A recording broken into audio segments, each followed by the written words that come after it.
ডায়েরিতে বিষাক্ত ওষুধ মাখানো আছে জানতে পেরে উর্মিকে সেনগুপ্ত বাড়ি থেকে ঘাড় ধাক্কা দিয়ে বের করে দিল দীপা। হ্যাঁ বন্ধুরা, আমরা এমনটাই দেখতে পাবো অনুরাগের ছ ধারাবাহিকের আগামী পর্বগুলোতে।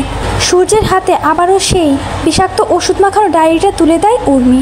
ডায়েরিটা হাতে নিয়েই অসুস্থ হয়ে পড়ে সূর্য। দীপা বলতে থাকে, কি ব্যাপার ডাক্তারবাবু, ডায়েরিটা হাতে নিয়েই কেমন অসুস্থ হয়ে পড়লো কেন? আমাকে জানতেই হবে ওই ডায়েরিতে কি আছে। দীপা এরপর উর্মির চোখ এড়িয়ে সূর্যের থেকে ডায়েরিটা নিয়ে চলে যায়। দীপা অবিনাশকে দিয়ে ওই ডায়েরির ল্যাব টেস্ট করায়, কিন্তু ডক্টর বলে এতে কোনো কিছু নেই। দীপা বলে না, এটা হতে পারে না, ডায়েরিতেই কোনো কিছু গোলমাল আছে। দীপা ডক্টরকে বলে ডায়েরির প্রত্যেকটা পাতা টেস্ট করতে। এরপর ডক্টর ওই সাদা পেজগুলো টেস্ট করায় এবং ডাক্তার জানায় যে ওই ডায়েরির পাতায় এমন বিষাক্ত ড্রাগস রয়েছে যা মানুষের শরীরে গেলে মানুষ তার সকল স্মৃতি ভুলে যাবে, কাউকে চিনতে পারবে না। এই কথা শুনে দীপা চমকে ওঠে। অপরদিকে ডায়েরিটা কোথাও খুঁজে না পেয়ে অস্থির হয়ে ওঠে উর্মি।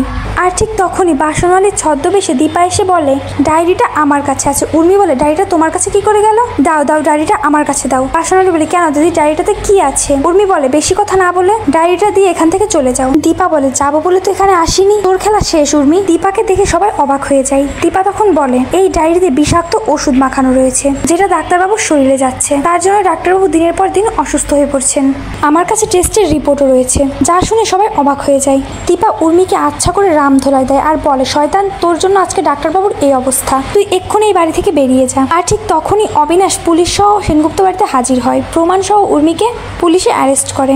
তো বন্ধুরা, তোমরা এমনটাই চাও তো যে ওষুধের রিপোর্ট পেয়ে উর্মির সব চক্রান্ত ধরে উর্মিকে ঘাড় ধাক্কা দিয়ে সেনগুপ্ত বাড়ি থেকে বের করে দিক দীপা? কমেন্ট করে জানাতে ভুলো না।